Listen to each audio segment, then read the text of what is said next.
Hey, ladies and gentlemen, welcome back to I don't think I've ever opened the podcast like that before. Hey, ladies and gentlemen, what am I, late night nightclub jazz singer or something? Ladies and gentlemen, sit back in your seats and enjoy the smooth sound stylings of psychedelic. Puff on your cigarettes and sip on your whiskey while the smooth sounds of cognitive liberty comes through your headphones. Ladies and gentlemen, tonight I am your host. All right, I'm your host, Mike Brancatelli. Welcome to Psychedelic. We got a great episode for you today. William Hardison is the guest. If you don't know who that is, just do what Casey told me to do. He said, just Google Casey LSD. But no need to do that right now. Just tune into this conversation. Casey is an entheogenic activist, a researcher, a psychedelic chemist. He's best known for his just tremendous spirit of freedom and liberty that he stands for, his good mood, his enormous energy. He's attended many entheogen-related conferences, wrote articles for MAPS, the Multidisciplinary Association for Psychedelic Studies, and he's contributed to Arrowhead, where I am getting this bio from, where I'm getting some of the pieces of this bio from. But Casey is a great guy, a true, free spirit human being, just an absolute pleasure to talk to, and someone that I admire. He is someone who's cut from the same cloth as a founding father, and he talks about this in the episode. Casey was busted for making LSD in the U.K, and he acted as his own lawyer during the trial, so much so that the judge was like, "Are you sure you don't have any legal experience?" And which he didn't. But this is a guy who is committed, who stands up for what is right, who stands up for what he believes in, and I just respect the hell out of that. I talk about a lot on this show. Of course, everything that I talk about is infused with the core idea of liberty, and specifically cognitive liberty, but liberty and freedom for all human beings, and against violence, against any initiation of aggression, and that's what I stand for. That's what I try and communicate, the message I try and communicate, and that's what Casey stood for when it was his time to stand for that, and still does. I talk about ways to change the world, to make a difference. And this is one of those guys that does that. It's by standing up for what you believe in, by standing on moral principles and for what is right. That has a ripple effect. People feel that. I definitely did. It hit me, and you just admire the shit out of someone like that because they're doing something that is true and that is right and that is undeniable. It's going with the forces of nature that propel us into the infinite, majestic sea of consciousness and cosmos that we all inhabit. And it just feels right. It's like, when we get that chill sometimes when you hear somebody passionately talking about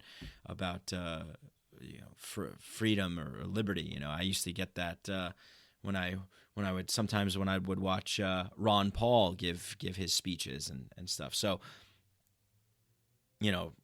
the spirit of the founding fathers, the principle of freedom, fighting for cognitive liberty, that is a human right. It's our God-given birthright. They can't be taken away from us. And when we make a choice to stand up for what is right, that is when things change. Because when every individual, I talk about this a lot, but it's just so true. It's like we could change the world today, right now. Seriously. I mean, it sounds crazy. You think, oh, okay, yeah, change the world, right, sure, okay, yeah, it's not going to happen. Oh, okay. Well, as soon as you start thinking that way, you're right. You're making a choice to think that way. And this isn't some like new age woo-woo stuff. It's just literally how the world works. We all have choices. We all have the power to say no. We all have the power to say, fuck that. I'm going to stand up for what I believe in. I'm going to speak out, and I'm going to make myself known that this is what is right, this is what is true, and this is what is meaningful, and this is what is good. And you can do that. Everybody can do that. If we want to see a change in the world, I think it starts with each individual. It starts with all of us realizing that we have great power, and that power is that we can make choices. We can choose to, every choice we make has an impact. It's like so many people are rushing around worrying about the past, worrying about the future, all these things. You can stop, like the future and the past are created in the now, right now. With every choice that we make, we're creating a past and we're creating a future. We're creating a story. And in part, we're creating our own story, but we're also co-creating the world story, the larger story. We have a hand in co-creating this version of reality that we choose to participate in, this television channel that we've tuned into.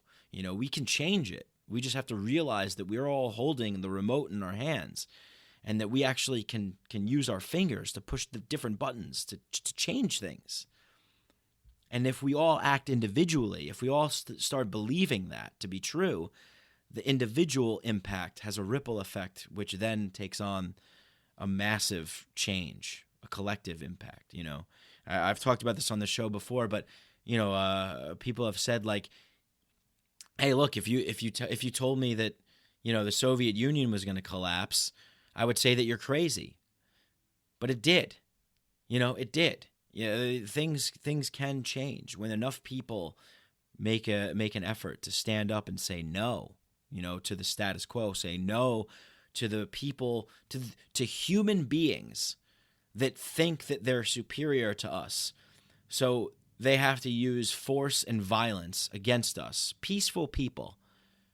They have to impose their will upon us because they're afraid of their own mortality, or they're afraid of whatever. They're paranoid, they're scared, they're sick, they're diseased. We live, unfortunately, in a world that is controlled by sick people, by people who are paranoid and fearful and have hate in their heart. And, their way of feeling like they mean something and that this transitory life has a purpose is by imposing and dominating and controlling others and forcing others to bend to their will. They get a joy in that, and that is pure evil. Pure evil. But, instead of believing that there's this group of human beings that has authority over you, all you have to do is just believe that they don't. That nobody has authority over you. You have to ask yourself the question, who owns you? Who owns your life? Whose life are you living? Is it your life? And what can you do to change things? What power do you have? And of course, my answers are, I own myself. It's my life. And I have the power to make choices to change things. And you can control that. That's the one thing that you can actually do to make a change and change the world. Because the second you realize that you have control over your choices, you really do become unstoppable. We are only living here and now, this moment. This is what exists. And every choice that we make becomes a past or a future. If we make the right choices now, we can create better pasts. We can create better futures. We can author a better story for ourselves, and we can author a better story collectively for the world, for the people our fellow human beings. But if every single person woke up and realized that they're co-creating this reality, that they have a choice, that they can say no. They can say no to an insane and failed, tragic war on drugs that kidnaps peaceful people from their homes, locks them in cages like animals, destroys families, cities, and towns, treats addicts like criminals instead of treating them like people who need help. One of the questions we never ask is, why? Why is somebody an addict? You know, I mean, if somebody is addicted to food, if somebody's addicted to eating, we just look at that as like, well, you know, they're fat or whatever. They really like eating food. But if somebody's addicted to heroin, we're like, this person's evil. They're bad. Let's throw them in a cage. I mean, what kind of primitive, barbaric, savage way of thinking is this? So this, you know, to me, you know, I look at people that think this way as evil, and they got to go. You know, they're either evil or they're stupid, and they're unable to participate in a rational, voluntary society of peaceful individuals working together to create a common good, to live in peace and to live in happiness. There's no reason to have hate and fear in the world. There's no reason to have people being subjugated and oppressed in the world. The only reason why these things happen is because the people, the systems that we create that give power to people that people shouldn't have. There is a problem of political authority in this country. And one of my favorite books by Michael Huemer, The Problem of Political Authority, an examination of the right to coerce and the duty to obey, goes into just a fantastic breakdown of all this.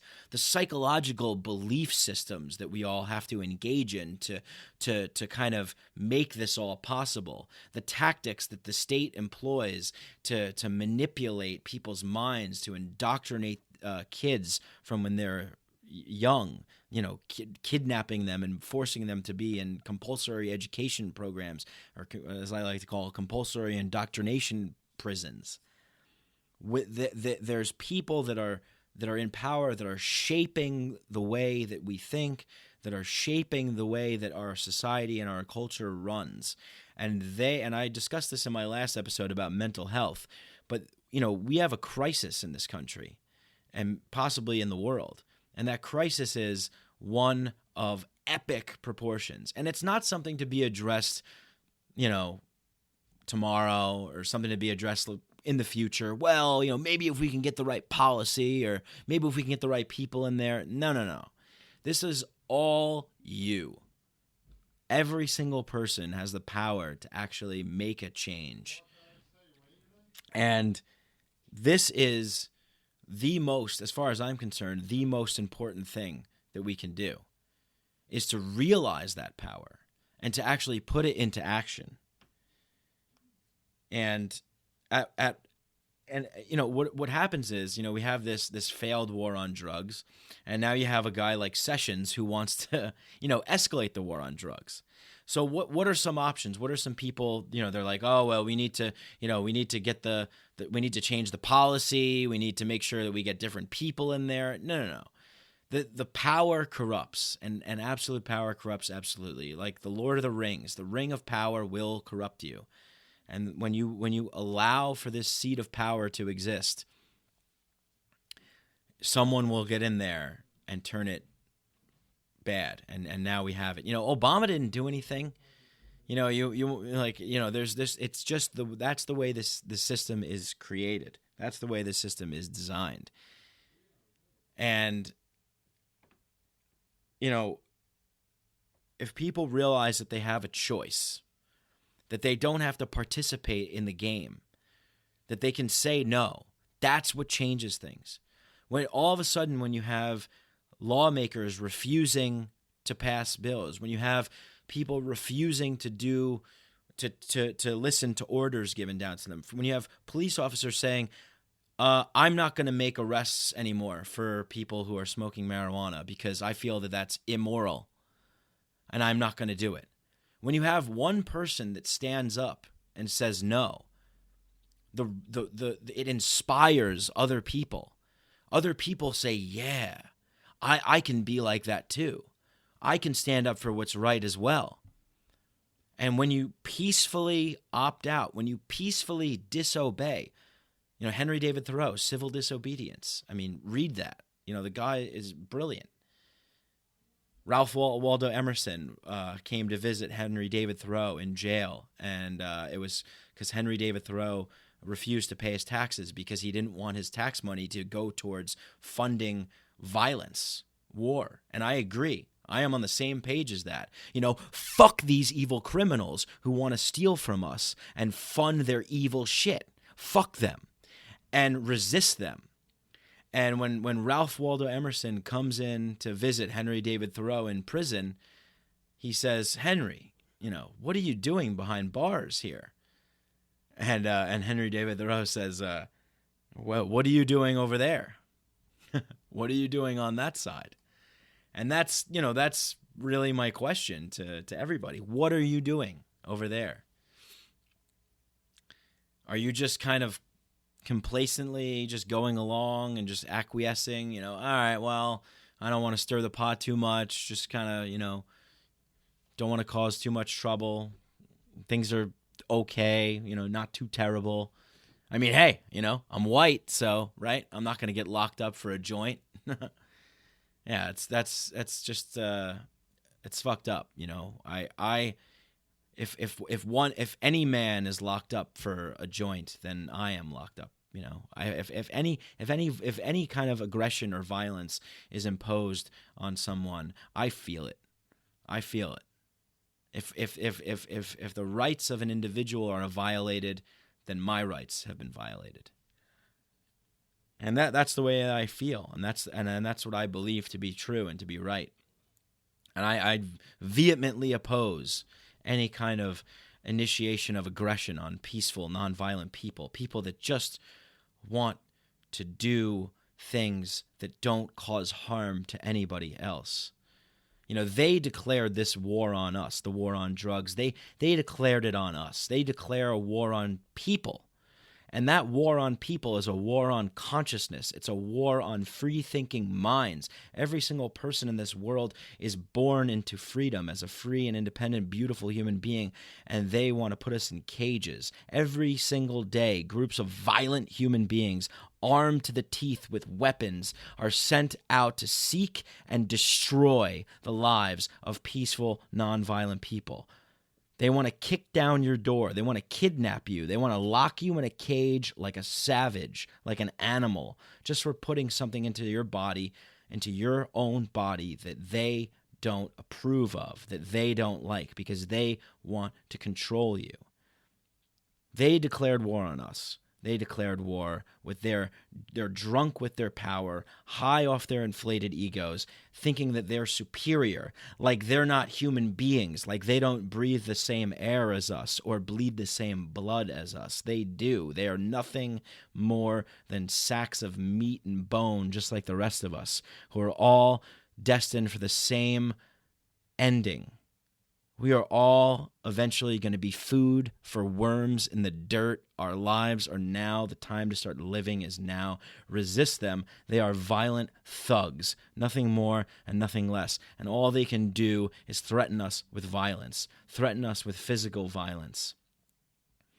And with all the science and all the stats out there that are proving this massive, tragic failure of the war on drugs, human beings their lives are being destroyed, their families are being destroyed, children grow up without parents.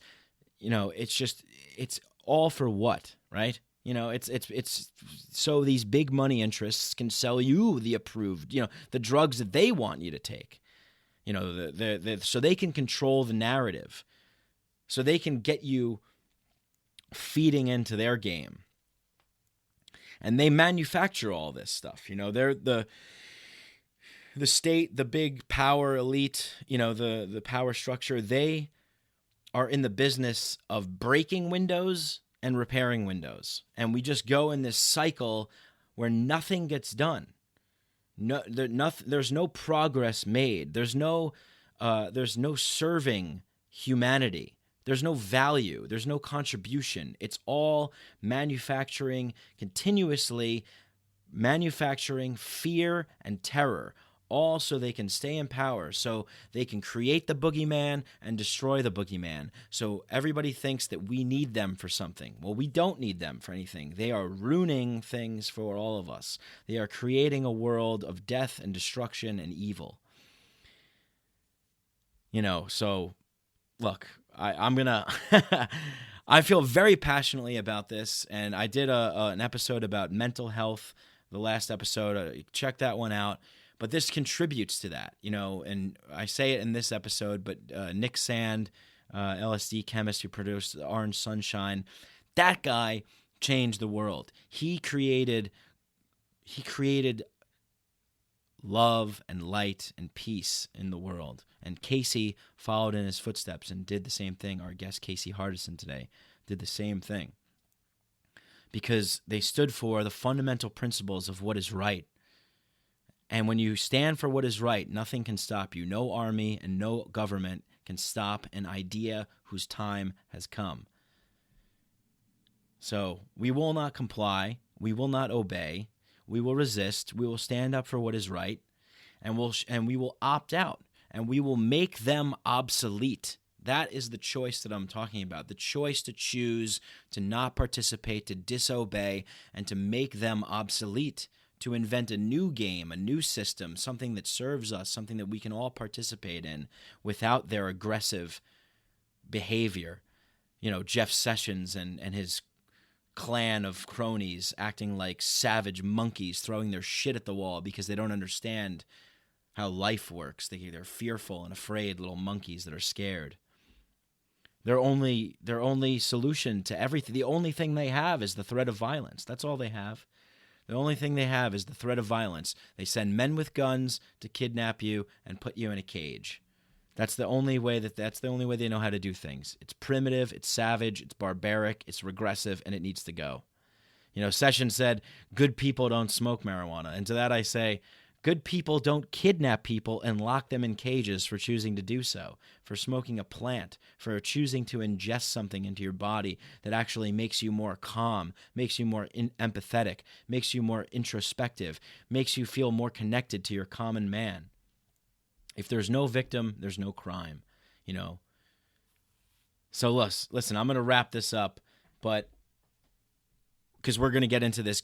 Me and Casey get into this, and Casey says some amazing things in this conversation, and I'm just so thrilled to be a part of something like this, where I'm speaking with this legend, Casey William Hardison, absolute legend, and a true, I want to say patriot, but really, he's a true patriot for the human species.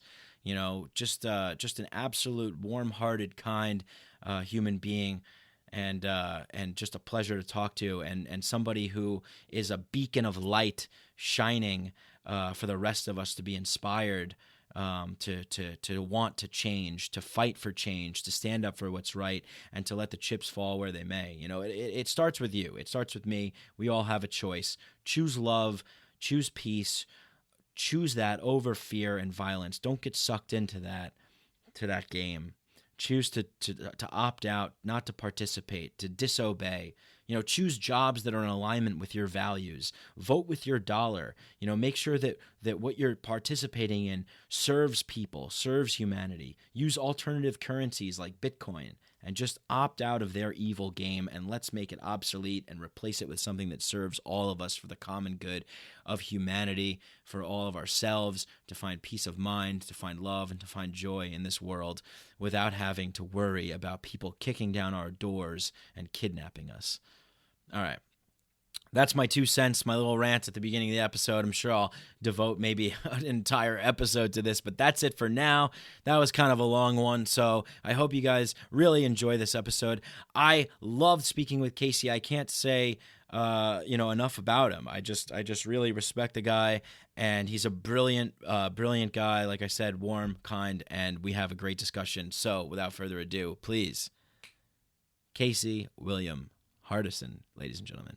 Enjoy. Psychedelics are illegal not because a loving government is concerned that you may jump out of a third-story window. Psychedelics are illegal because they dissolve opinion structures and culturally laid down models of behavior and information processing. They open you up to the possibility that everything you know is wrong. We don't need new laws that control our consciousness and rigidly place it in a prison. Cognitive liberty. If fact that as adults, if we're not hurting anybody else, we should have the right to explore the contours of our own consciousness without any mediation or legislation on the part of somebody else. Reject authority. Authority is a lie. Or is it perception? Information is power, but we have to seize the opportunity.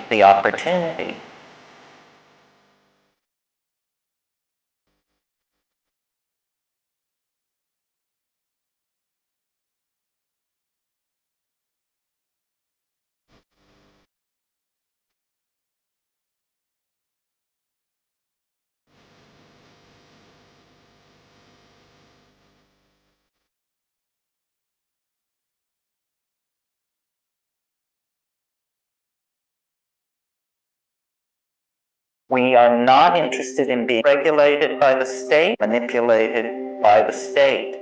The state should stand down.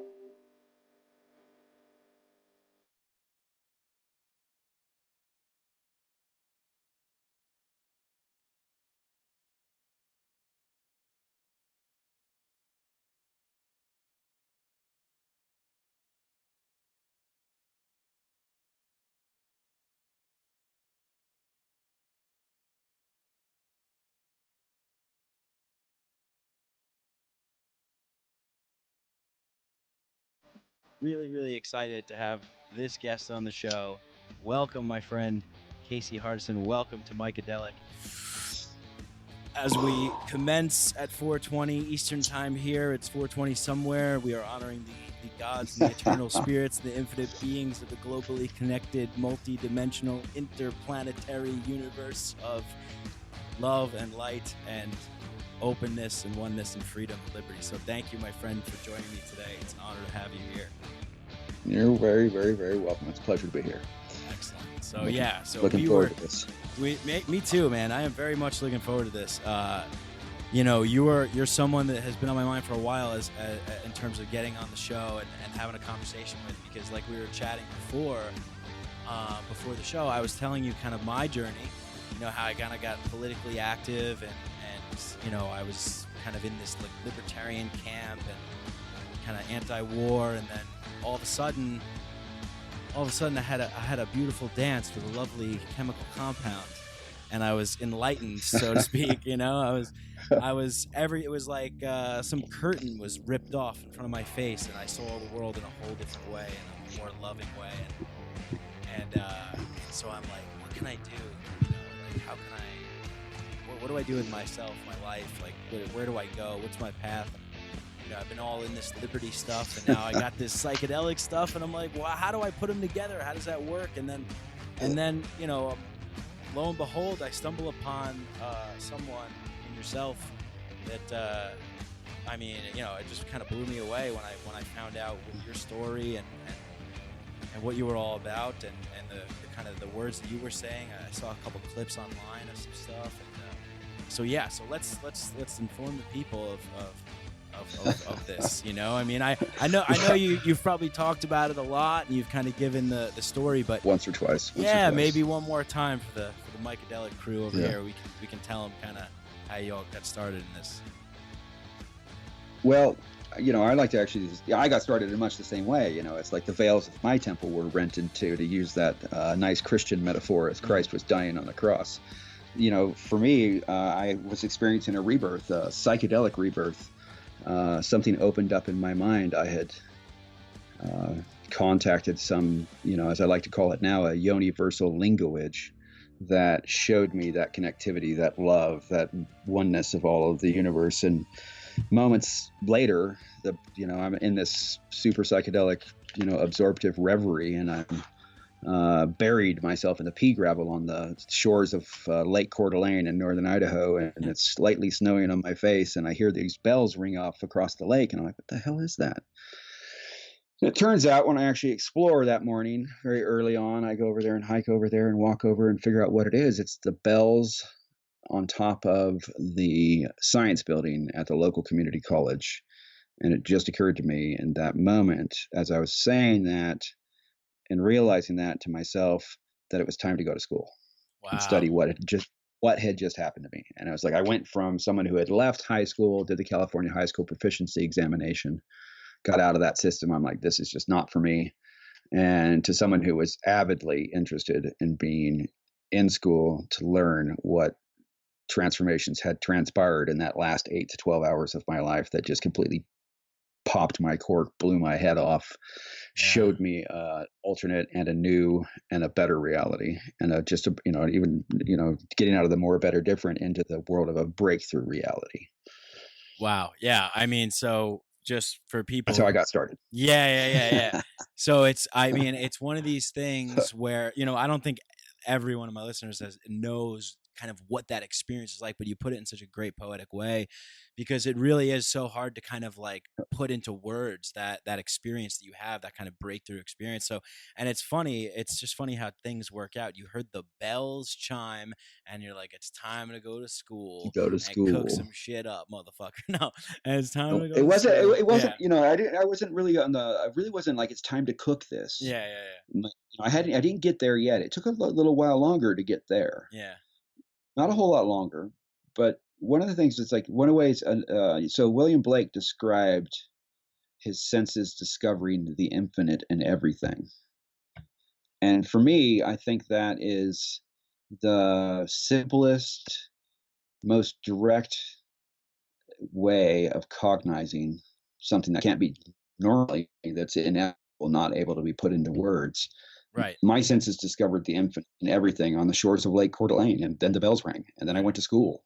Wow. And while I was at school that first semester, I did biology, botany, anthropology, and an English course. That first semester, I started realizing that I really wanted to focus on plant hallucinogens and the anthropology of it, and the chemistry. And so the second semester, I was like, I got to enroll in the chemistry sequence. And once I got into the chemistry sequence, I'm looking at this book, and it's like the title of it is Chemistry, the Central Science. And that's a pretty bold statement. It's like everything we do, all that we're doing in this very moment is mediated by chemistry.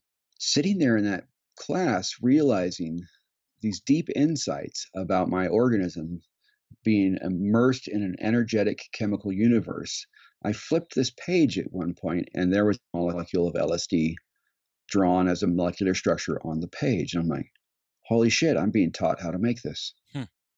That's when the penny dropped. Wow. That's like, oh, I can do this.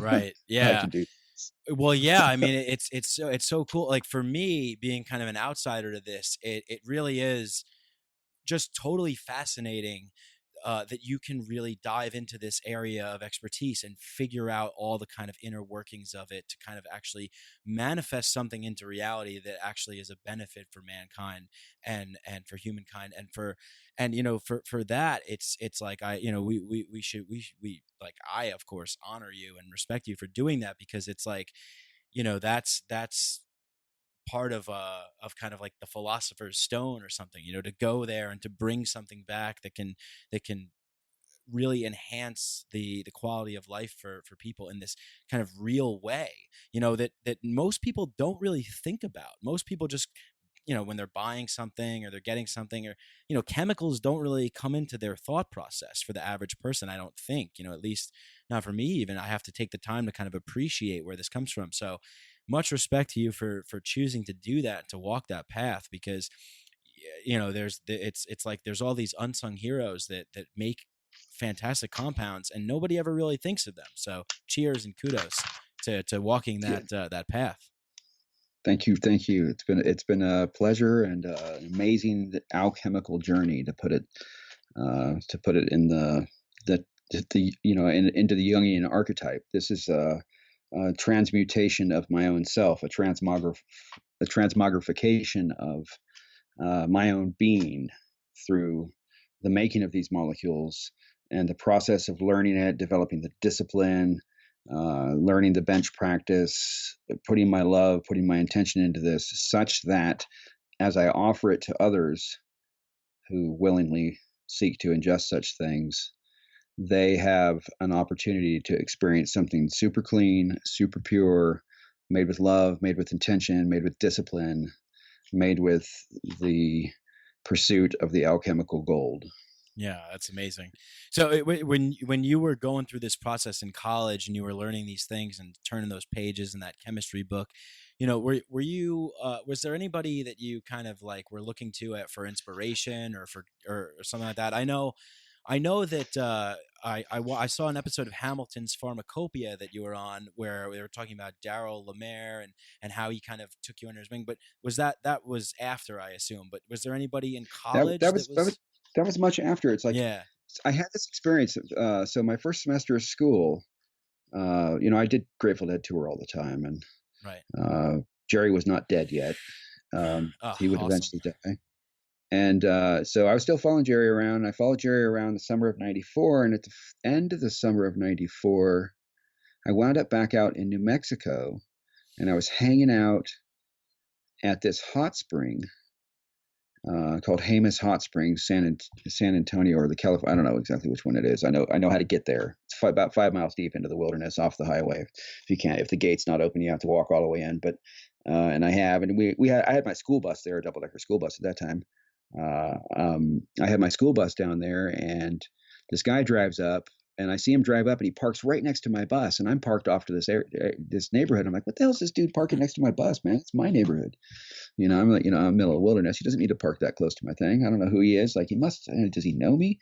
Gets up on the top of the up to the hot spring. You have to hike up the side of this cliff to get to it. And he gets up there and he peeks over the top of it, and it's this guy from tour. And I look at him and I'm like, God damn, it's Dave. And he becomes Goddamn Dave from there on out. It's Goddamn Dave. And I start telling him what I've done since I last seen him is I've gone to school. And I've, decided that I'm going to study this area. And he's got in his car a copy of this amazing, amazing book, Pharmacotheon, Entheogenic Drugs, Their Plant Sources, and History by Jonathan Ott, just published. And he's got a copy of it.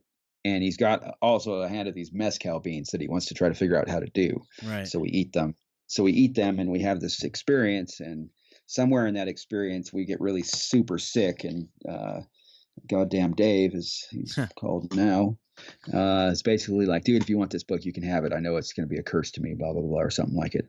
And it's an encyclopedic reference text of entheogenic drugs, their plant sources, history, uses, how to use them. And it's by Jonathan Ott. Yeah. And he becomes my first like true mentor on this path. Like the person I'm like, damn, that guy's awesome. He's really got the discipline. He really is passionate about this. And he puts it in there in such beautiful poetic ways, lays it down in words and verbiage like a linguistic samurai. And, just super pleasurable to read for me. And, so he became my first mentor, and I realized he was taught by Richard Evan Schultes. And I find this other book in the library, Ethnobotany, Evolution of a Discipline. And I finally realized that what I really am studying is ethnobotany, which later gets translated into entheobotany for the entheogen kind of concept, the realizing the divine within, the botany and the chemistry that has one realize the divine within. But Ethnobotany, Evolution of a Discipline was the next book I encountered, and it was really a broad overview of medicinal plant uses, sacred plant uses, pills, potions, powders, and plants, and how we use them through time as human beings to for everything from sorcery to poisons to amelioratives to medicines to whatever you want to call them. We love plants. We love to use them. And the psychedelic plants in particular are of great interest to me. And the very first book, and I think if you're really, really committed to this path out there, listeners, that get a copy of Pharmacotheon, Entheogenic Drugs, Their Plant Sources and History. There's a little bit of, there's the introduction that's got probably a little bit of dating now that we're, 20 years further, 23 years further down the war on drugs. But the information in there is an amazing leaping off point for understanding the complexity and the depth and breadth of this world. And that was my first mentor. Right. And eventually I would make my way. I'd find out about this thing. I don't know. I ordered a book, and it had a little advertisement in it. I ordered a not so normal, not so usual book, and it had this advertisement in it for entheobotany seminars down in Palenque, Mexico. And a good friend of mine, K-Dog Loving Hawk, saw this flyer and knew that I'd tried to go and couldn't go one year, and then managed to convince his parents that they needed to pay for us to go the next year. So we managed to get down there. And those conferences were like a very intimate, like 60 to 75 people gathering in the tropical jungles or the nearly tropical jungles of the Chiapas. There we go. Okay. So in Chiapas, Mexico. Chiapas. Right at the base of the pyramids are these temples, right. And just an amazing experience. A gathering of pharmacophiles and entheogen aficionados from around the world, multilingual, multi-molecule, multi-plant. We basically experimented, got high, took a lot of things, shared a lot, loved a lot, and explored the territory a lot. And that is where I really started bonding with Sasha Shulgin, who would become my next mentor. Wow. As I had learned more chemistry by then. Yeah. Wow. What a mentor to have. Unbelievable. Yeah. Yeah. Absolutely. And so when I, at that conference, noticed that a lot of people took 2CT7, a mescaline analog, 2,5-dimethoxy-4-propylthiophenolamine. A lot of people took this molecule, and including myself, and I experienced an amazing transformation under the influence of that molecule. Oh, wow. And I got to run around the Mayan temples high on that. Oh my God. What a place to be doing that. Wow. One person said to me, "Crystalline clarity uncaged." Wow. And I noticed this, and I said, wow, we could actually write, I could write a qualitative survey of people's experiences on this molecule, and actually create something of use to science and to the psychedelic community. Uh-huh. And that became a paper that I was able to publish in the Multidisciplinary Association of Psychedelic Studies Bulletin, Volume 10, Number 2, the Terence McKenna death issue. Oh, wow. Which was widely read. And one of Sasha's mentors, or not mentors, the scientist from his research group, Daryl Lemaire, saw his wife's copy and read it, and got in contact with Sasha and said, "What's up with this dude? I noticed you're in personal communication with him." And Sasha was ebullient with him, saying that he really liked me, or enough that Daryl contacted me and said, "Hey, I want to give you a lab."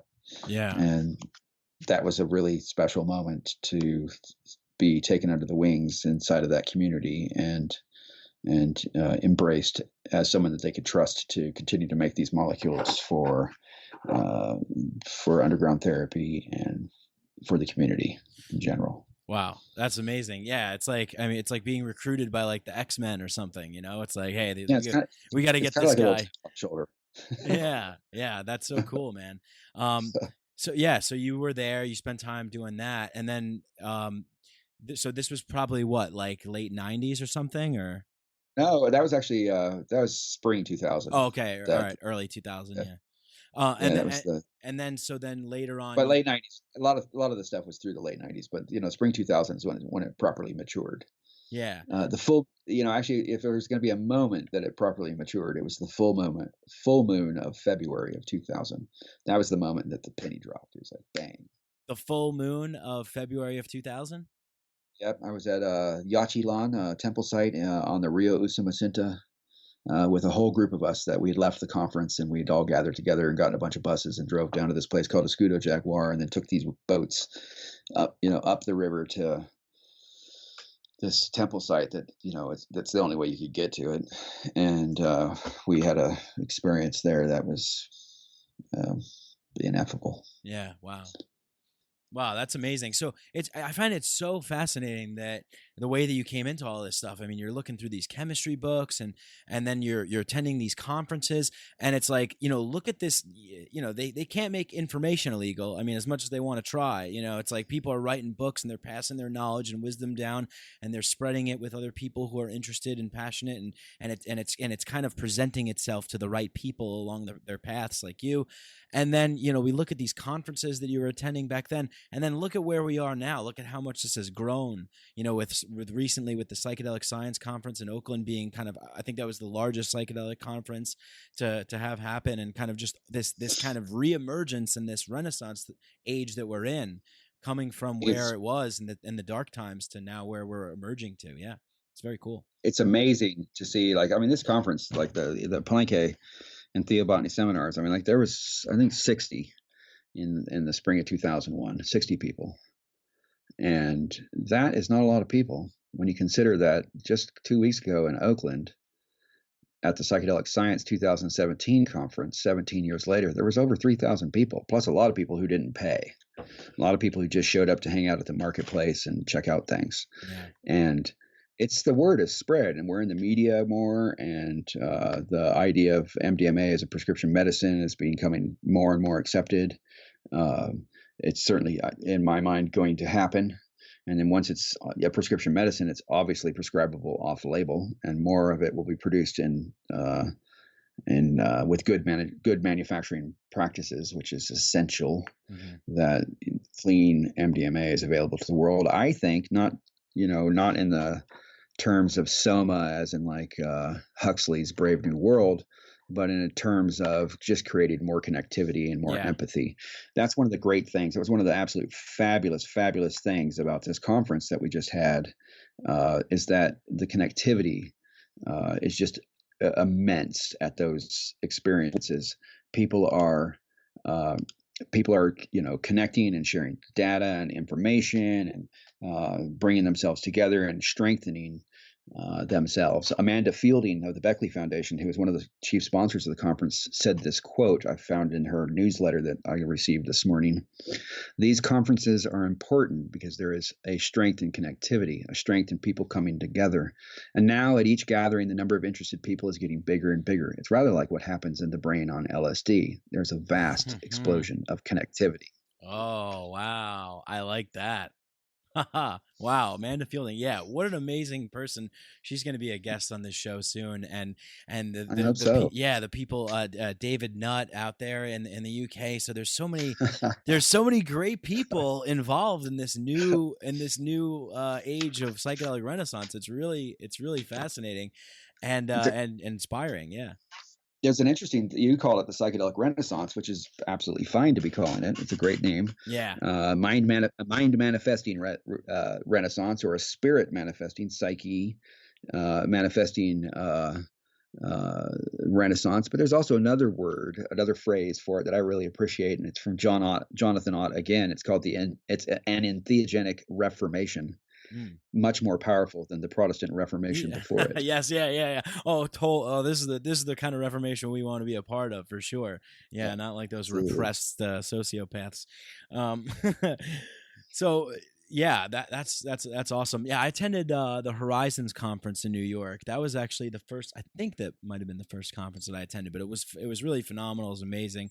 There's so many cool people there that I got to meet and talk to, and yeah, this kind of line of work or all of these things that are being done, the research that's being presented, the medicinal uses, and it seems like every day there's another article being published, and then there was, I think, a little blurb on the cover of Rolling Stone maybe a month ago, with the psychedelic miracle. Eric Davis wrote a fantastic piece the other day. I think that you posted and I shared. It was really, really well written and phenomenal piece. Fabulous. Yeah, and there's just so there's so much. It's spreading, just like that Amanda Fielding quote you said, that web of connectivity is happening, and it's really something to be a part of and to see. We are a great brain. Yeah. There is a concept, it's called the noosphere, that humans are the actual, or the organisms are the brain of the planet. And as we can speak and manipulate with tools and operate with symbols, we have the power to be we are the consciousness of Gaia, of this biosphere of Mother Earth. Yeah. We are her living brain. We are each neurons. And as we connect with each other, increase empathy with each other, increase bonding with each other, we'll have a more peaceful, more loving, more beautiful place to live. Right on, man. That is so true. And so with all this happening and with all these amazing, wonderful things happening, you know, the one thing that I really want to see more of, and the reason why you're kind of on the show today, and really what my show is all about, is cognitive liberty and cognitive freedom, the freedom to explore our consciousness in whichever way we choose, and you make so many good arguments about this. And I guess before we jump right into the kind of cognitive liberty case, I want to just give a little bit of a backstory of kind of where you were. So when you decided to go to the UK and then set up shop there, and then obviously what happened was that you got busted, and then you kind of made that case in court, which, you know, I gotta say is just, well, we'll let you explain it first, and then I'll come back to that. But yeah, so why don't you tell people, I guess, like how that happened? You went over to the UK, and then you know what happened then. Oh, I mean, I don't know. Daryl gave me the lab, and I went back to Idaho, and I had a school bus, that same school bus that was parked in the hot springs. I had that school bus, and I tore out the rear end of it and turned it into a lab quite quickly, and started making a molecule. First molecule I ever made was 2,4-D, which is the 4-methylphenethylamine, 2,5-dimethoxy-4-methylphenethylamine. And I started giving it away, and people were really liking it. And then I went up to another entheobotany seminars conference up in Whistler, British Columbia, and I gave 10 grams of it away up there, just like dosed people. You know, it was absolutely fabulous experience, and the connectivity kept going, like the connectivity. Mm-hmm. And then I met an individual there who was a brilliant theoretical chemist. We actually met, he approached as I was talking to Sasha, and he's like, I've never seen Sasha so animated when he's talking to someone, and I just really want to, you know, find out who you are and see more about you. And so him and I hung out, and we had a really great time. His name was Clay Adam Prepsky, and I say was because he eventually wound up killing himself, unfortunately. He didn't kill himself with, like, you know, a gun or anything, suicide. He just accidental overdose. Mm-hmm. Careful. Yeah. And he him and I, you know, started hanging out and talking a lot theoretical chemistry, and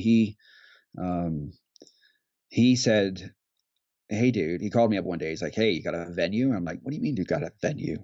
He's like, do you have a venue?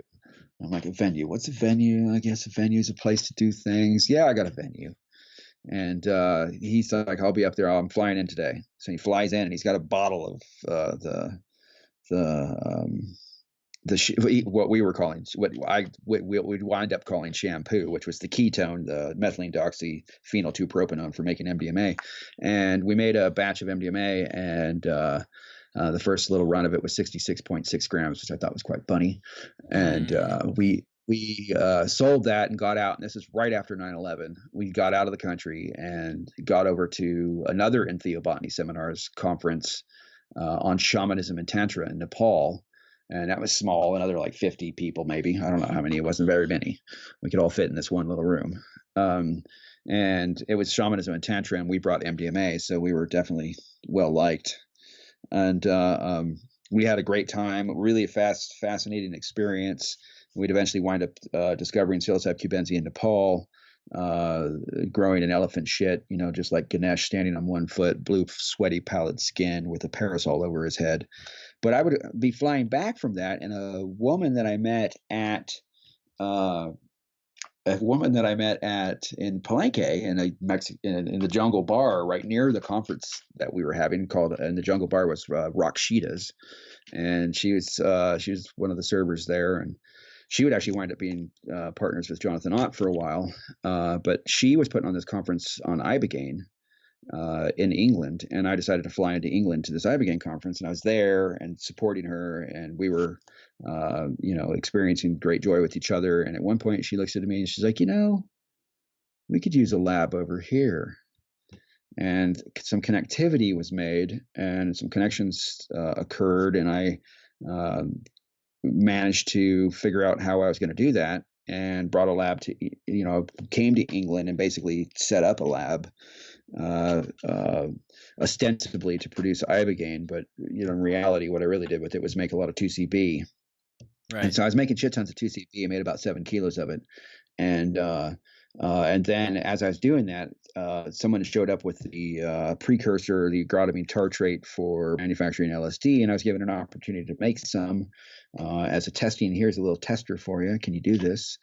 And I was like, well, the alkaloid, the mother corn alkaloids appeared. It's time to test myself. And I was able to do this, and then I was given a larger amount, and I was able to as well. And things were progressing quite fine. And then a friend of mine, I needed some money behind a credit card in the United States, and a friend of mine was like, I called him up, like, you put $5,000 in there, and he's like, yeah, sure. And so he wanted some MDMA out of the deal, so I sent him some MDMA, and he put the $5,000 in, but he kept the receipt in his pocket, and eventually we busted with that receipt in his pocket, of his pants, not the one he was wearing, but the ones around his laundry machine, because they searched them. So throw away your receipts, cash receipt people. Yeah. And they busted me, and as soon as they busted me, I was like, wow. Well, not only do I get a rest because I've been on a really nice, endless summer for several years. What a Zen approach to that? What a like, well, I guess I get a rest. Yeah. Yeah, I get a rest. I don't know exactly what they know at this point in time, but I knew I was going to represent myself on the basis of human rights. When I was in Palenque, that first time I saw the Alchemind Society flyer, what would become the International Association for or Society of Cognitive Liberty, and that principle, the meme, just the idea of cognitive liberty, that's thinking and the freedom to do so. So that hit you at Palenque when you were at Palenque. That hit me at Palenque. That hit you there, yeah. Yeah, and I became a proselytizer for that meme long before I got, busted. I was a proselytizer for that meme. I was making flyers. I was distributing them at festivals. I was talking to people about them. I was like trying to bring membership, readership support to the Alchemind Society. And even my first chemical company, I even named Alchemind Research Foundation. They would then Center for Cognitive Liberty and Ethics. They would change themselves to the Center for Cognitive Liberty and Ethics, and they were publishing this journal, the International Journal of Cognitive Liberties, or the Journal of Cognitive Liberties. And those were they're amazing reads. I mean, I really suggest that the listeners out there read On Cognitive Liberties, Part 1, 2, and 3, and maybe even 4. From Richard Glenn Boyer. Mm-hmm. And all the journals are still online. You can still have them and still read them free. And I really suggest you do so. Right? CognitiveLiberty.org. Yeah. Anyway, so I had this meme in my mind, and I knew that the reality of what I was up to was altering my mental functioning as I see fit. Right. So Casey, what was like when that meme like struck you? Like, what was it that was so appealing to, like, what really hit you about that said, yeah, this is what I want to stand for? Well, it cut through all the bullshit of sacredness or medicines, or it just cut through all. It just sliced that shit off at the knees. It's like, you don't need to justify your drug use. That you want to alter your mental functioning, right? Hell is sufficient. It's like my mental functioning. My brain hangs out in 600 fascial pockets. It's not limited to my cranium. Yeah. It's in every, it touches every cell of my body. It's paying attention. It's listening. And it may even permeate, the electromagnetic atmosphere outside of my cranium. It certainly is affected by that. And so if I want to alter my mental functioning, the functioning of my organism, or how any part of my body functions with an exogenous chemical, I should have the right to do that, provided I'm not transgressing the other laws that we already have for offenses against the person. Right. There's no other reason to interfere with my liberty than I'm fucking with someone else's property, or their person, which is also their property, or their liberties, rights, which is also their property. Yeah, hell yeah, man. I want to mess with my property. It's my property. It's my brain. It's my cranium. If the interior spaces of a woman's body are protected, Griswold v. Connecticut, United States Supreme Court, if the interior spaces of a woman's reproductive anatomy are protected spaces, and then they can use chemicals to alter those, I don't see why I can't use chemicals to alter my mental functioning. I don't see why that isn't just an absolute, just blisteringly clear corollary. So that, one's not making. That just hit you, that struck you, and it, obviously you're a super intelligent guy, so you just like, that just connected with you right away. You got that right away. Yeah, it was like, this is the key to unlock the war on drugs. Yeah. I'd been supporting this organization called November.org and they are working. They produce this thing called the Razor Wire, which is a drug war newsletter that they distribute to prisoners. In the United States of America, we have a lot of drug war prisoners, and I've been looking at the drug war issue from the human rights perspective, but not really seeing the key to unlock it. Sure, it's a privacy thing. Sure, it's it should be sacred. You should have the right to religious things. Sure, it's all that. But one thing that just cut through all of it was the right to alter my mental functioning. Because if I can't alter my mental functioning, then I may not be able to generate a thought that might give rise to a petition for a redress of grievances under the First Amendment. So it's like it's buried in our constitutional heritage, and there's case law that says that our constitutional heritage rebels against giving governments the power to control man's mind. And yet this is exactly what we're doing. We're taking these molecules that are substantially similar in Josh's terms to the biochemistry within our cranium, our endogenous chemistry. We're taking these molecules that directly affect those, and they're very, very similar and sometimes identical with the endogenous chemistry. And we're saying that those areas of your brain are off limits to experimentation because we say so, because we're your dad, or we're your, we feel paternal about your mental states. And it just didn't fit. It just didn't fit with me. It just didn't seem right that they could say you can't have these types of experiences. It is, for me, it was the most precious experience I'd ever had in my life. Yeah, me too. Aside from being born and maybe looking in my mother's and my father's eyes when I was a little baby, and my sister and stuff like that, and the family, those really deep experiences that are beyond words as a child, what else could be more precious than that waking up to my senses discovering the infinite in everything, that I'm all one with everything else, and that we are, that we can come together and create love and unity and what sounds like hippie pipe dreams, but man, can be reality. Right. Yeah. It's not like this. And I think one of the most important things that you can do, I guess maybe one of the most intellectually honest things you could do, is have the experience for yourself in a responsible way, and decide, if this is something that decide for yourself, have direct experience, and that in itself, to prevent people from doing that is tragic, because it's like, how are we supposed to kind of inform ourselves and of these things, and then I love these words that Terence McKenna said, where he says, like, if the words life, liberty, and the pursuit of happiness don't include the right to experiment with our own consciousness, then the Declaration of Independence isn't worth the hemp it was written on. I love the way that he put that. And it's like, everything that you just said is like not debatable, in my opinion, at least. And the fact that we have to make these arguments and that we have to have this debate is somewhat silly to me, because it just seems so right and so true and so morally correct. I absolutely, 100%, absolutely. Benjamin Rush, the physician to George Washington, said something to the effect: if we don't put medical freedom into the Constitution, then our bodies will be as sick as our minds are now.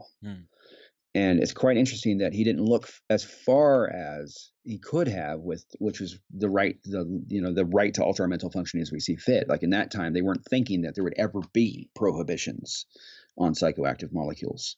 Maybe there had been a prohibition at one point on tea, and maybe there had been a prohibition at one point on tobacco for a moment, but there was no idea that there was going to be these massive, major prohibitions against certain psychoactive molecules simply because they gave one access to unconscious content of one's mind that the authorities find terrifying.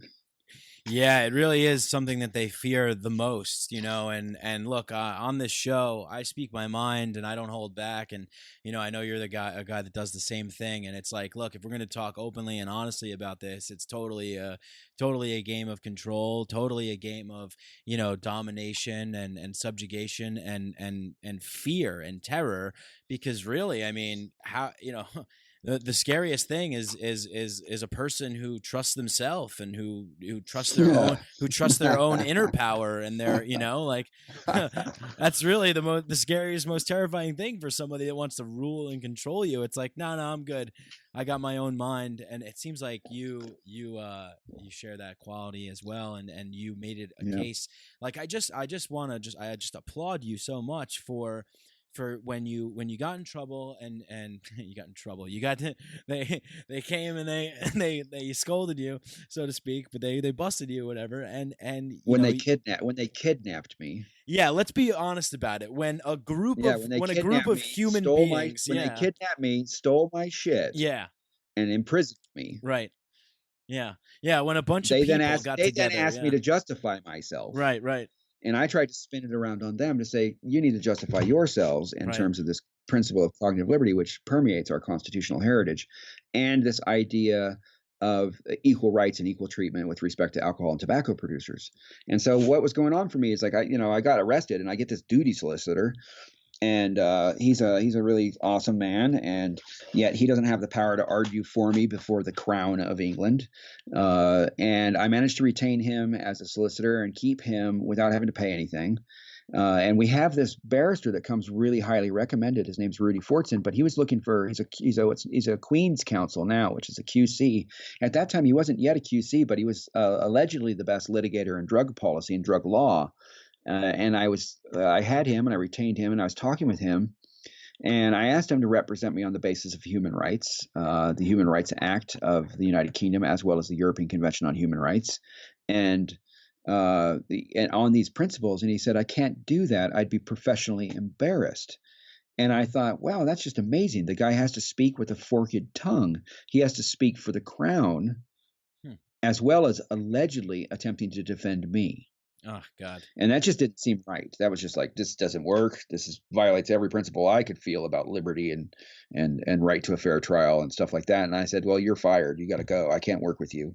And it wasn't a disrespect thing, but it was just really odd that it's like he would say I'd be professionally embarrassed to actually raise these arguments. Well, I wasn't embarrassed, and so I had to do it myself. I chose to do it myself. Yeah, and I just took the time. Yeah, and I just wanted to say real quickly that I really like that and admire that quality about you. I wish more people had that kind of bravery to say, no, let's cut through the bullshit. Let's do this the right way, rather than if it pleases the Crown, so to speak. So yeah, sorry, go ahead. Yeah, well, it's for me, it was like, you talk about bravery. It's like, I'm screwed. They got me, red-handed in the cookie jar, man. I've got crumbs in my beard even. And, there was no way I was getting out of that. The monkey had showed up with the cup. It was time to pay the piper. There's no way I was going to get out of it by any conventional means. They don't have the doctrine of the fruit of the poison tree in England, which is like if they fucked up the investigation, which they did. Right. They did some unlawful things in that. But they've got this section in the English Constitution which says, well, if they fucked up and only so bad, then we're going to keep all the evidence. Here in the United States, we have this very clear principle: if officers violate the law in attempting to enforce the law, then all the evidence that they find is inadmissible. And that's a really simple, clear principle, bright line rule in our jurisprudence of the U.S. Constitution. And it's really effective in having people not be prosecuted where officers don't conduct themselves properly. In England, we didn't have that. So I screwed. They were going to try me no matter what. And I just wanted to speak my mind.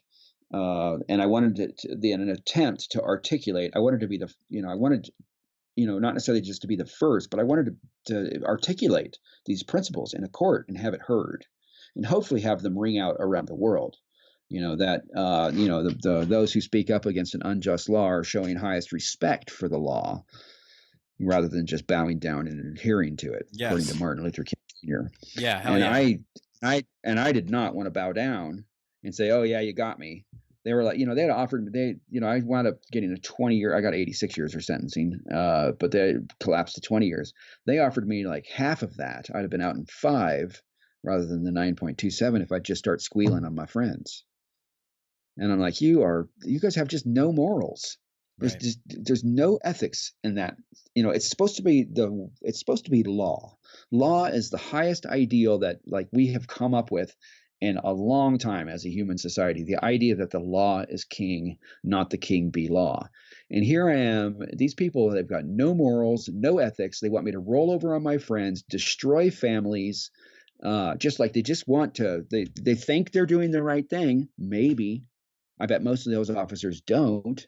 and yet they're enforcing the law that they know is unjust, and they've just got, I mean, there's no backbone, no morals, Right. no respect for human life, no respect for human dignity, and certainly no respect for freedom of thought, no respect for liberty in general.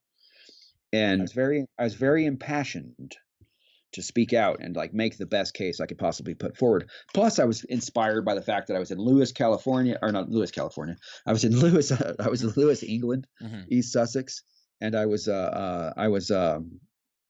in the same, I was in the town where Thomas Paine had wrote Common Sense, one of the spearheading documents of the American Revolution. Hell yeah! And I was in that town. I was in the prison cell where he had been like indicted, and I was in this really old prison, and I was like, this is historical.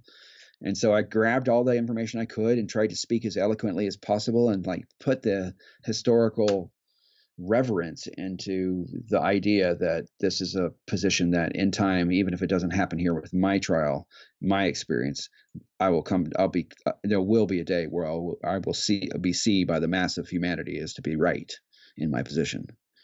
Yeah, man. And you just channeled that power of Paine. And yeah, he's one of my favorites because you read him and it's like, he's giving these impassioned pleas of, it's just, he was one of the first sparks of the revolution. And that's so amazing that you were able to kind of channel that energy and use that and really continue this path of fighting for freedom. That's so important. Fighting for free thought. If you don't have free thought, you don't have free anything. So the fact that you stood for that is incredible. And correct me if I'm wrong, but I think it was 7 days and it's the record for the longest policy advocacy speech. My speech is now being impeded, but about cognitive liberty and human rights given in the court of law. And you basically your strategy was, I'm going to use this against them. I'm going to take their system. I'm going to work within their game, and I'm going to try and give it to them the way that I see it. Right. Absolutely. Well, it was a situation where the actual argument of the human rights argument, it seemed to be like 10 days. You say 7. I mean, I don't know. Maybe it was 10 days, 10 weekdays. I mean, I wasn't sleeping much. Yeah. I was really, I was actually wearing every day I wore the exact same thing, that cognitive liberty shirt. You can actually see me in handcuffs getting out of the back of the paddy wagon in that shirt. I refused to wear any other shirt for weeks at trial. And it's the Lockheads one with the unlock your mind symbol. Yeah. So I'm there and I just keep giving this speech, and it's like, I don't think anyone else has done it ever, certainly not to that length. And they listened. They had to listen. That was the requirement of law, at least on their end. The procedural rules said they had to listen. And so I aired each of my arguments out, and they, Judge Anthony Niblett promptly ruled against me and then impaneled a jury, not after some, they did some chicanery in there. That was like, there was they nearly had to let me go, and I had a transportation arranged. I had got out of the country. It had been completely all over, but they ruled against that, the time limit rule thing, and they kept me, and they were later shown to be wrong by judicial review. But I then had the jury, and in front of the jury, I was forbidden to bring this stuff up. The judge kept forbidding me to, and I just kept bringing it up. I was like, it's like, I don't care what you're saying. You can keep telling me I can't say this, but I'm going to keep saying it. And he'd stop the trial, and I'm like, he every time he'd stop, he's like, Mr. Hardison, I told you not to speak about that. And I'd be like, Your Honor, why could you please tell the jury why you'd like me not to speak about cognitive liberty? Could you please tell me why they shouldn't know that I should have a right to think for myself, or whatever else I said at that time? And I just kept going. And he just, a number of times he stopped me in the middle of my sentence. One time he stopped me in the middle of my sentence. He's like, Mr. Hardison, are you sure you're not legally trained? And I'm like, no, I'm not legally trained. He's like, damn, dude. So he had a little bit of respect for you making your case. Yeah, he really did. What was the reasoning what was the bullshit reasoning? I'm sure it was a bullshit reasoning that he gave you. The bullshit reasoning was they gave this thing about the Article 9 in the European Convention on Human Rights has these provisions in it, which is basically said, for health, protection of health and welfare and morals and all this stuff. And they cited this case that obliquely referred to the UN conventions, which are certainly not binding on the European Convention on Human Rights or any court that adjudicates such a case. And they used that as an oblique way of saying that it's already been ruled on. We can't do this. Wow. and because somebody tried it on religious freedom, and that judge cited the UN conventions against narcotic trafficking and blah blah blah, to as a reason to not allow me my freedom. They said, well, the courts think, the legislature thinks otherwise. But that same legislature had later enacted the 1998 Human Rights Act and adopted the European Convention on Human Rights, which should have been the supreme law at that moment in time. But the judge just misinterpreted it. And I tried on appeal a number of times, and eventually was actually banned from mentioning the words alcohol and tobacco in a courtroom. You were? Yeah. Well, here's an interesting thing. It's like, so when David Nutt, speaking about David Nutt, right? When David Nutt was the head of the Advisory Council on the Misuse of Drugs, I started a Freedom of Information campaign trying to back him into a corner, suggesting that he should recommend to the Home Secretary the scheduling of alcohol and tobacco under the Misuse of Drugs Act. And he refused to do so, and then gave this really bullshit reason. It's funny, when I saw him at the conference, we got to talk about it. It was really great experience. And he would eventually get fired. He was pushing the same, we were on the same team, really. Yeah. He really wanted to see a rational basis in drug policy. Right. And they were working on it. Amanda Fielding and Beckley Foundation were working on that. And I knew Amanda before I'd actually got arrested. And so I knew that, he was heading that same direction. I was just trying to encourage him to go there. And when he didn't go there, I used the judiciary to judicially review him or his decision as the chairman of the Advisory Council on the Misuse of Drugs. And as a result of my banging on about the equal treatment between alcohol and tobacco producers, suppliers, possessors, things like that, I banged on about that. Like, why don't I have equal treatment? The common law, the very simple common law principle that like cases should be treated alike and unlike cases should be treated differently. There's no rational basis for excluding alcohol and tobacco from the Misuse of Drugs Act and then including all these other psychoactives, some of which are less harmful than alcohol or tobacco. Right. Just doesn't make rational sense.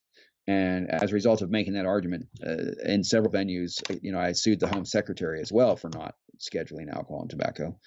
I'm the only person to ever, I believe, to this date, to ever judicially review the Advisory Council on the Misuse of Drugs. And as a result of that, I got an order prohibiting me from mentioning the words alcohol or tobacco. Nothing to do with the case. Nothing actually to do with the case argument I presented, which is cogent, rational, clear, logical. I've had it tested by numbers of lawyers. And nothing to do with the case. They just said, well, you're forbidden to mention the words alcohol and tobacco in a courtroom in England again without written permission. Right. And then it just comes down to this thing where it doesn't really make any logical sense, but because they're all the men with guns, they make all the rules and ultimately they force you into accepting them, which is, that's not really the way that it's supposed to go. It's supposed to be, presenting rational and logical arguments and then having discourse and negotiating and compromising to come to terms with what can be said and done and how things should be dealt with. But unfortunately, we don't live in a calm and rational world. So, that's unfortunate. But, yeah, so I'm actually gonna look for this particular paragraph. Yeah, it's a very simple principle. It comes from a U.S. Supreme Court case, Railroad Express Agency versus New York, and it's used in a terrorism case in the United Kingdom about indefinite detention.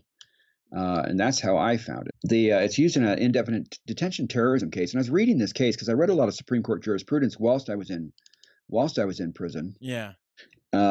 Government must exercise their powers so as not to discriminate between their inhabitants, except upon some reasonable differentiation fairly related to the object of regulation.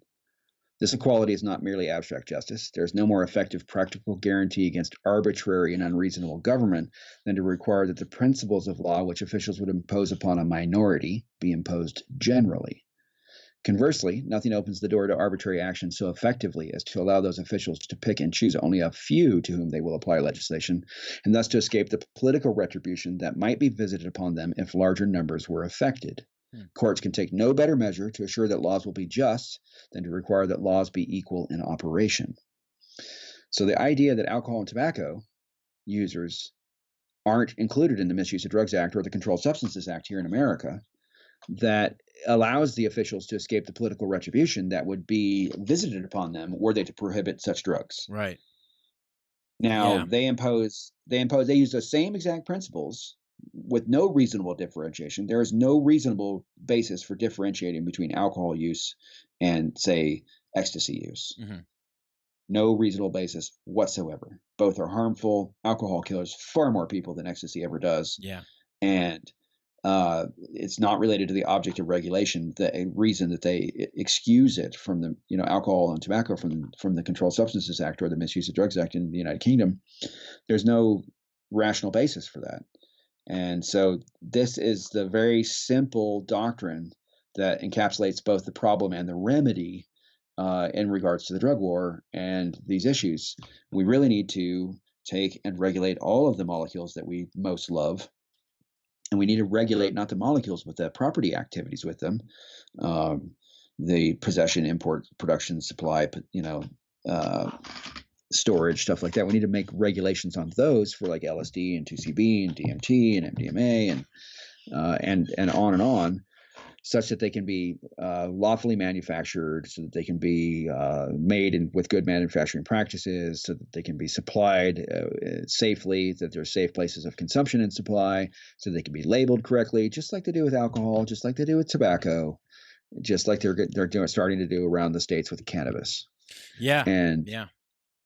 And that's absolutely essential. So my arguments have been two-pronged. Like, they're failing to protect us by attempting to protect us from certain molecules and not others.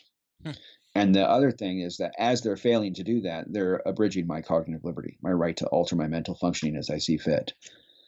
A great example in that is like ayahuasca, whilst it's partially lawful as long as you're within certain sanctioned ceremonies in the United States of America, DMT, the potent hallucinogen that's found within, is scheduled substance, controlled substance. People experience deep therapeutic benefit from ayahuasca. Yeah. And I have. Yeah. And yeah, I have as well. And I could speak of it as like, I should have the right to alter my bodily chemistry to have this therapeutic effect, which is one very valid argument. Mm-hmm. Or I could speak of it as in like, I should have the right to commune with this sacred plant for my religious benefit, which is another valid argument. Or you can take the next argument along, which is I should have the right to alter my mental functioning for whatever reason. Right. Including experiencing pleasure, including experiencing, just loopy states of mind, or including experiencing these religious sacred moments of transformation, or including experiencing therapeutic benefit. Right. I should have the right to alter my chemistry. Yeah. I am a sovereign organism. I'm not owned by the state. The state does not dictate who I am or what I do, provided I'm not harming other people's property or the state's property or abridging other people's rights or liberties. It's a very simple principle. All right. And I think it should be adhered to. Everybody listening, that's where we applaud at that one, because yes. I mean, that is exactly correct. And it is just so key in this. And I think it's once you have that understanding that everything changes, but it's this kind of fear-based mentality that we have of this the puritanical sort of ideology of control, and the ego has to dominate everything, and we can't let people have fun. No, God forbid if somebody's, it's like this old crusty like guy in a suit just sitting there like, oh, somebody's having fun, ingesting a molecule right now, like, it really grinds. It's just this allowance that we need to have. There's a right that we all have to pleasure, like you just beautifully said. And one of the things that I'm interested in, I want to get your take on, is currently what we have going on right now, and I think we need more of this impassioned plea for cognitive liberty in the discussion in what we see happening right now in this time that we're in, because I don't necessarily want anybody else to kind of control the narrative, especially the state. I don't want the state to control the narrative and make and tell us, like basically, okay, well, this is okay because there's a medical benefit to it, and that's it. There's no other argument. So with that kind of stuff that's happening right now, do you see that obviously everything that's going on is helping advance the cause. But do you see hope for this kind of argument to kind of reemerge and be a stronger argument of cognitive liberty that we're talking about right now? Yeah, I do see hope for a reemergence of it. There was a conversation I was having yesterday with Sylvia Tyson of Irrowwood fame and other fame. She is a fantastic linguistic samurai herself, and she was listening to this podcast by that Eric Davis did with me, and there was this conversation we were having in it, and I want to develop further, which is there was this great upsurge of consciousness exploration and the conversations about exploring our consciousness and cognitive liberty that was happening through the 90s and into the late 90s to early 2000s. And then it was like the festival culture kind of started pushing that away. Like there was like or not necessarily pushing that, burying it in the tsunami of the capitalistic experience that was going on, the hedonic imperative. And I'm trying to explore that. I'm probably going to write an article about it soon, exploring that, trying to figure out what happened to the psychonaut.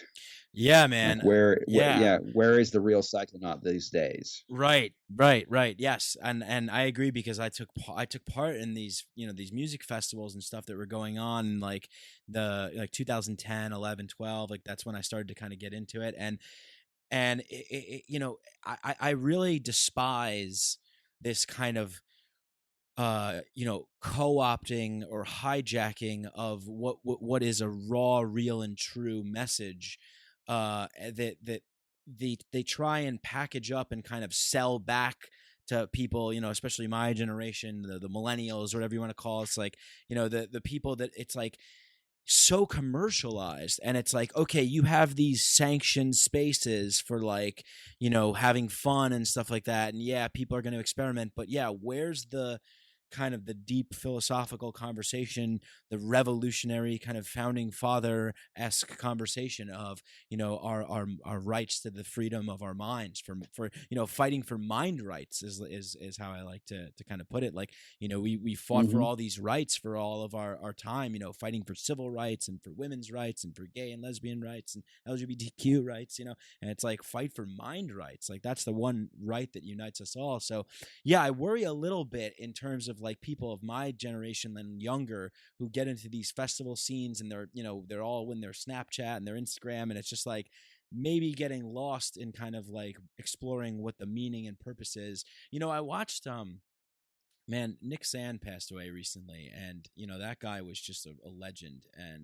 And I watched something in an interview that he gave, and he just beautifully, the way that he described the beauty and the mystery of the early 60s days of exploring with LSD was so wonderful. When it wasn't unlawful. Right, exactly. And I didn't have to worry about being arrested. Right. And Nick Sand makes this point where he's like, it changed the set and setting, which is so important, totally changed the whole environment, because now you're taking these substances that, amplify your emotions and things like that. And then you have to worry about someone kicking in your door and making you they made all these peaceful people criminals. So I have a little concern about my generation, but I want, what can we do to push this forward? What can people who are in their 20s now, what can we do to kind of push this message that you so proudly and eloquently stood for and argued and still stand for to this day?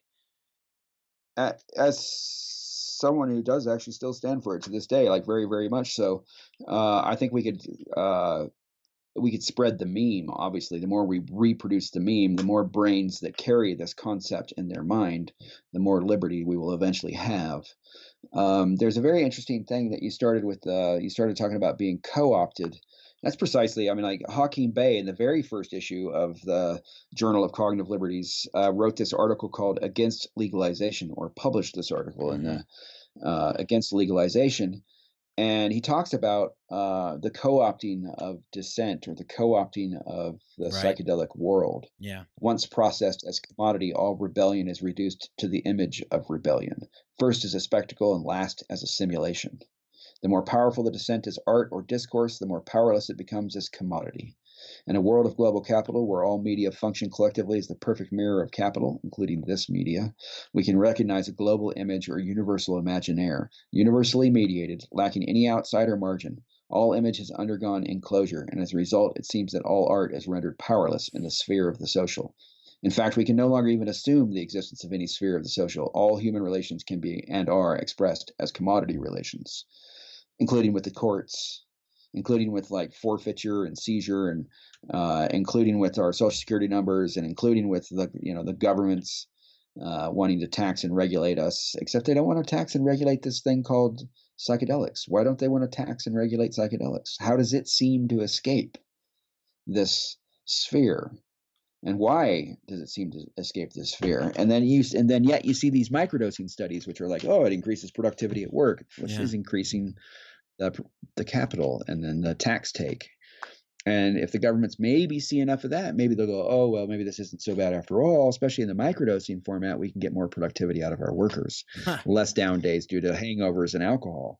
And so all these things, they swirl around, and they're in this competition, this mimetic competition, and memes are units of cultural transmission. And the more we can reproduce cognitive liberty as an idea with fidelity, the more faithfully we can reproduce it and store it in more minds, the more minds that we can impregnate virally with this concept of cognitive liberty, the right to think for ourselves, provided we harm no others. The more we can do that, the more successful we will be in having cognitive liberty. Well, you are doing it right now, my friend. I mean, just through the beautiful advances that we've made in the fields of technology that allow us to have this technologically mediated, conversation, mind melding, mind jam session here, and dispersing this wisdom through the airwaves, through the microphones, into the ear holes of everyone listening.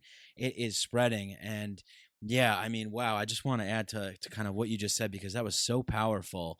It is this thing that we have to be careful of, be getting trapped into this kind of controlled rebellion, or this limited kind of sanctioned playpen of resistance, and to really know who we are, to experience who we are ourselves, and then emerge and stand in the realm of realness and truth, and fight for what is right. And that is just that is super important to me, and I am really so fucking just thrilled and honored and excited that you came on this show to discuss these important ideas with me, and just laid down these just amazing truth bombs. Yeah, I got a couple more right now. All right.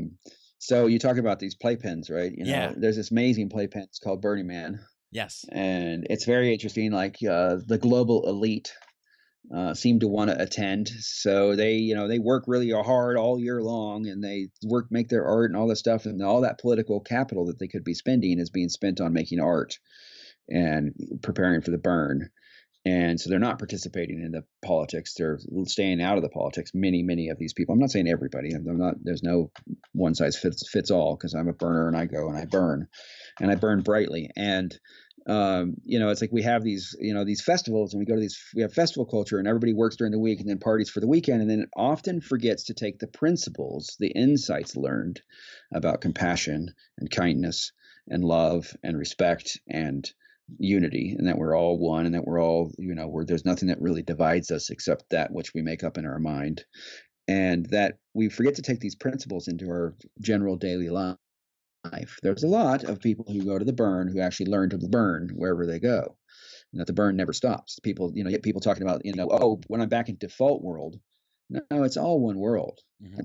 Right. It's all one world. And as we learn to not only speak about cognitive liberty, but to act with cognitive liberty, and to act shamelessly with cognitive liberty, and to act shamelessly in compassion for one another, and to act shamelessly in unifying and speaking for unity, then, it's like the more we do that, the better world we're going to have, the more the breakthrough world we're going to have. We'll wake up one day to discover that we are the eyes of the world.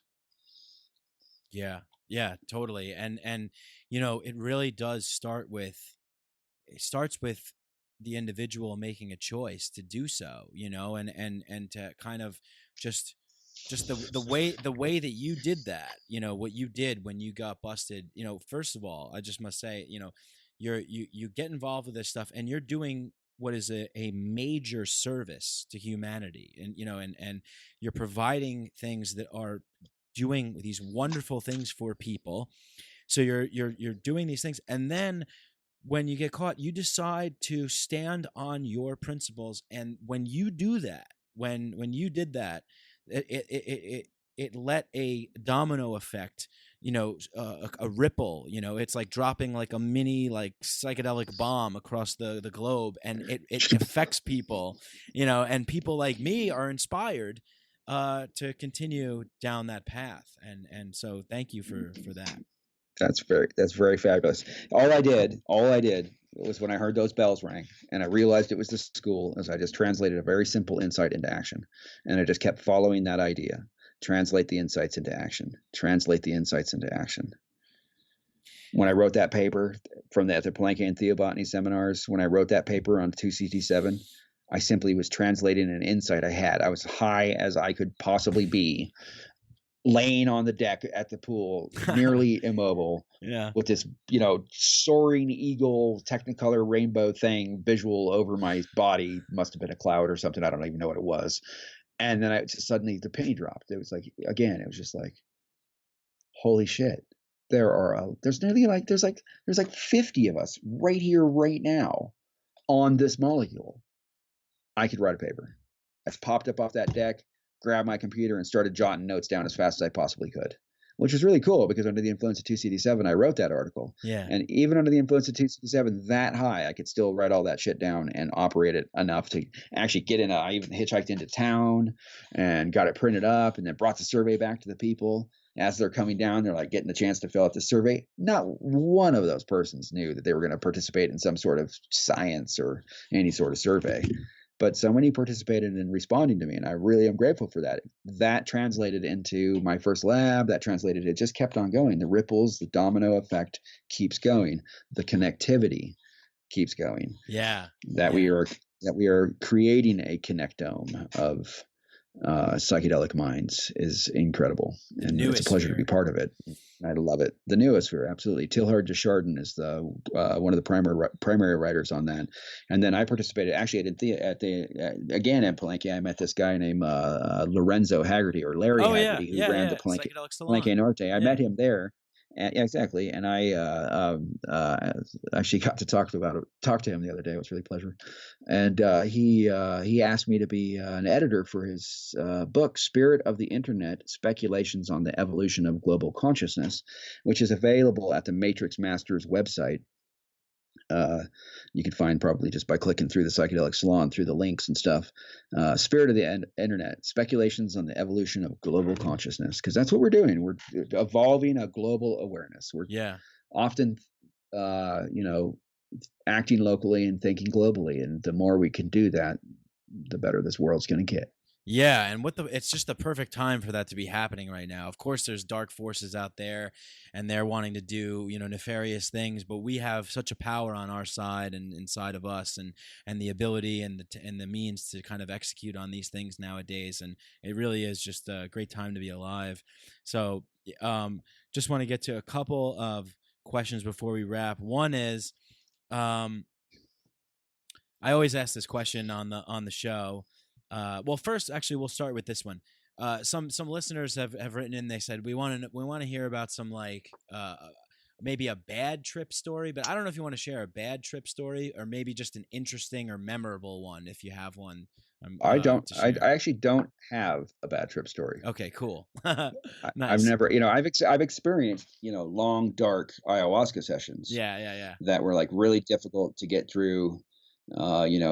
Heroic death style, full ego dissolution, but that wasn't a bad trip in the slightest. Right. Yeah. It was actually, I came out of it absolutely blissful, and I love it. So there's no bad trip stories.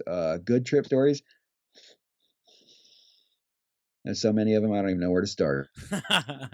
We'll be here for the next 16 hours, folks. Yeah. I think the real prime message is that, the wisdom is within us. And it's been revealed so many times on the influence of psychedelics that there is a deep innate wisdom within me that I can actually trust, and that the universe is trustable. And that has come so many times I think that's probably the one thing I want to leave listeners with, is that it's okay to trust this universe. It really is.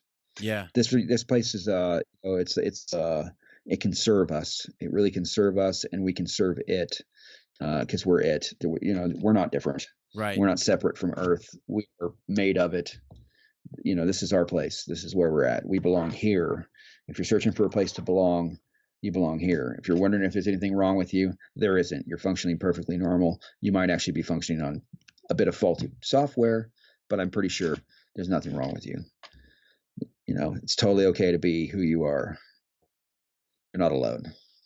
Yeah, amen to that, brother. I mean, that is the truth right there, folks. If you ever want to tune in to hear the truth, you just heard it. So, yeah, I mean, that's great. So I guess, taking that you said that, it seems like you're pretty optimistic for things. And one of the things that I always kind of end the show with and ask people is like, we all kind of get into this, we're not into this to make the big bucks or whatever. It's, we feel passionate about putting good and love and positivity into the world.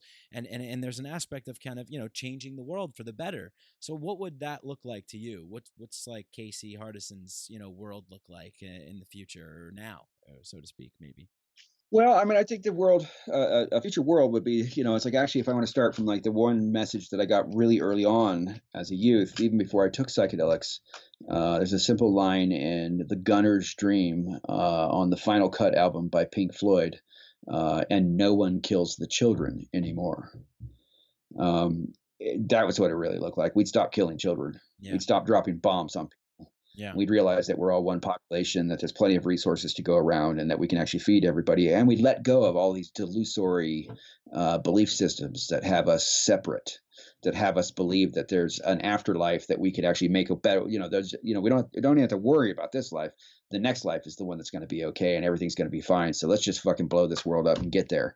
I want out of that Abrahamic thinking that puts original sin into mankind's mind, that puts this idea that there's something wrong with us, that puts any of that stuff into any children's mind, because you're killing children. It's like you're killing their creativity, you're killing their potential possibilities by virally impregnating them with useless memes that separate them and have them afraid of other people on this planet. And just because they got different skin, or because they got a different religion, or because whatever difference they want to focus on rather than the similarities. I would see a more unified world where we get to, share and joy and love and abundance, and nobody's scrabbling for resources and nobody's hungry. We're all fed. It's totally possible. There's more than enough resources to go around. And that would have to look like a social tempering of capitalism. We can't constantly assume that there's going to be infinite resources so that we could have infinite growth on this planet. We have to focus on what's renewable and sustainable, and work with that, and work within those boundaries. And that is going to have us promote the sociality of interdependence. We have one universe. We're all in it. We're all dependent on it. We can't live without it. And we have one Earth. We can't live without it. We have one biosphere. We only have so much water, and we take care of all these things. And that's the world I want to live in. Yeah. I want to live in a world where the animals can roam free and not have to be worried by, getting hit by too many cars. And, we have ways of, taking care of the environment and taking care of ourselves that would be very beneficial for mankind over long periods of time. And I'm sure we'll get there. It's just going to take us a long time. It might be 500 years, it might be 1,000 before we get to a place where we're mostly peaceful. Yeah, man.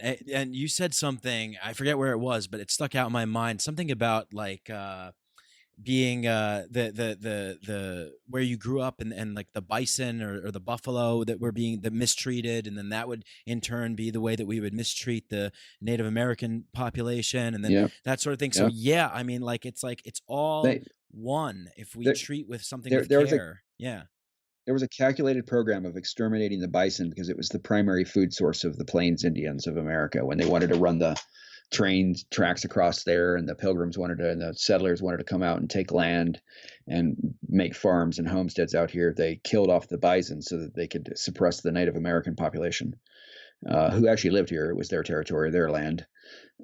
Many of them, still live here, but they're decimated by alcoholism and the being separated. They've been torn apart from the worldview or the way of life that they once knew, and the bison are a keystone species on the prairie. They bring soil. They till the soil with their hooves.